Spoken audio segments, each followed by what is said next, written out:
So this is kind of a breathing exercise. Not really. So what you're trying to do is to establish the connection, the kinetic chain from the breath, from the blood, to the muscular activity, or to the effort. So first of all, it's like if you do a leg exercise or a squat or activate your legs, you can get to this point to where you can get, find where it's like, okay, there's a desire to stop doing that. There's a discomfort, there's a pain, there's a tension, right? There's a tension, and your effort or your will is kind of pulling that tension taut, and it wants to collapse back together into rest. Right, so as you do your effort, you're putting the legs or whatever you're using under metabolic tension. You experience that as effort, will, whatever. So the same thing happens when you control your breath. So you can slow down your breathing enough that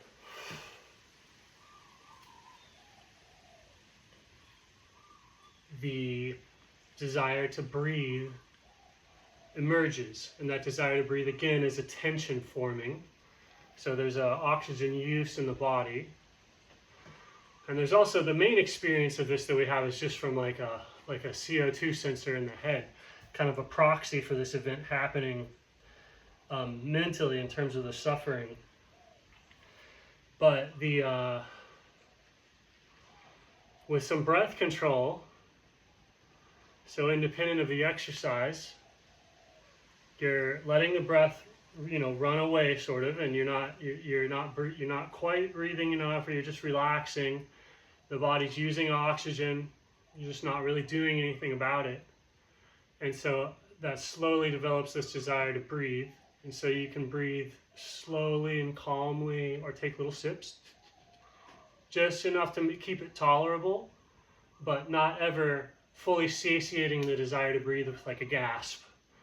Right? So you just play with that for a little bit in terms of like, okay, I can, stop breathing, and then whoop, there's the desire to breathe, there's the tension, it's pulled taut, right? If you're strong-willed, maybe you can hold your breath for a long time, and that desire to breathe gets pulled very, very taut and very, very wide. Or maybe not, and it's just little bits of time, and then you can see, okay, I've pulled it taut, now what do I do to survive at different levels of tension? How can I breathe? Can I breathe kind of like this? Can I just have a little bit of attention and breathe? If I go too far here, I can move around a little bit, and then, okay, I have to satiate it completely with a gasp and collapse the tension, right? So the thing here to reestablish this is to cause the breath tension to open up, and then while that's open, do the exercise, like so the squat or whatever, apply the will and cause the tension to open up in the muscles. And so you have the tension opened up in the blood and the brain through the breath control, the passivity really, like, so you just, you relax, you just, I'm not gonna breathe. I'm not gonna breathe as much as I need to. I'm just gonna let this, I'm just gonna let the breath fall, right? The body just uses up air, and if you don't do anything, the metabolism just goes. So it just falls on its own. So there's like I'm not going to do anything. There's a type of will of inactivity with the breath control. And then in the muscles, there's the opposite of that. There's like a will of activity. It's like it kind of just wants to sit here, but then this, like my will of activity causes this big shift to the system.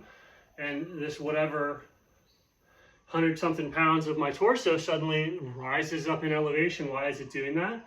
Because of this tension, this metabolic pull that I'm opening up with my will. So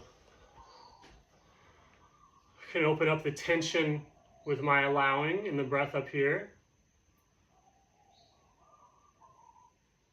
until I feel that sort of discomfort, that desire to breathe. Try and stabilize in it. is then breathe in a little bit without losing it, and breathe out without losing it. And then once there,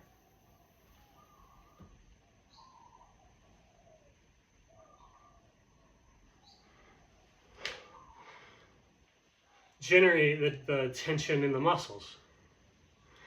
And then ultimately the same tension. So having them both firing at the same time, you can feel it light up, you can feel it connect. So your breath becomes deeply, deeply connected to that movement. And that rehabilitates the kinetic chain. Whatever the problem is with your kinetic chain, that will fix it. It's a very deep alignment that works under the level of what you could do in terms of a conscious technique. And so doing that all the time, jogging, just getting the thing up and breathing and letting it, realizing that that's a type of tension, and each movement pattern that I have is more or less sending a vibration through this tension. So as you move, you can let the breath and the blood come under tension, and then the body, like I've explained in the other video, has connected movements because everything is becoming very magnetically attracted to the blood, to the water, or very inflated by the CO2 back pressure of the metabolism. So fluidically, you become very tied together and very inflated with just a little bit of mindfulness with the breath. You just use your breath to, instead of using the breath any other way, just use it to pull it under electromagnetic tension and inflate it with electromagnetic pressure. And that happens simply by allowing so that the tension can accumulate and the pressure can build up. And then just relaxing at that pressure level because it's kind of slightly uncomfortable. But if you train there and you can start to live there under these situations that you normally, it's the pressure that people choke under, right? So that's the breath is, you can create this type of pressure, but that's only where real performance comes up. But that's also what crushes people. So once you're comfortable breathing there, it's no longer hypoxia, it's just focus, it's just attention, it's just presence. But if that system is deconditioned, then you experience it as hypoxia and effort. But if you see that you're just reestablishing so you could feel the connection from the breath to the activity, and then that just observing and slightly interacting, kind of playing with that connection almost musically, generates natural or correct technique. And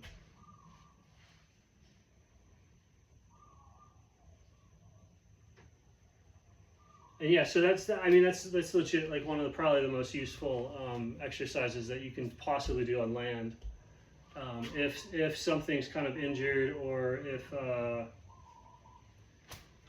because the instant that you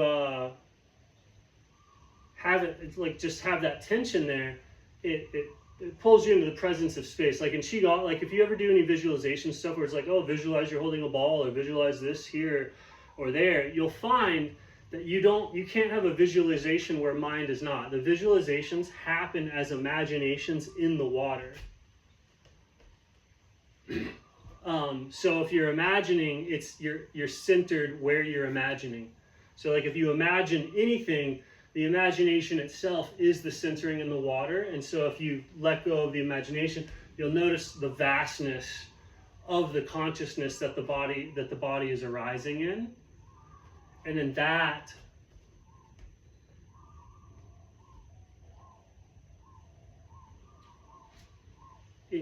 you can kind of see that that's where where the self is kind of arising from, and even the effort, but it's frozen. So it's there's sometimes you don't push on certain levels, but just noticing it.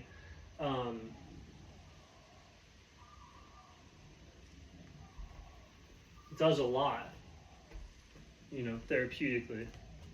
It's pretty good for 10 minutes.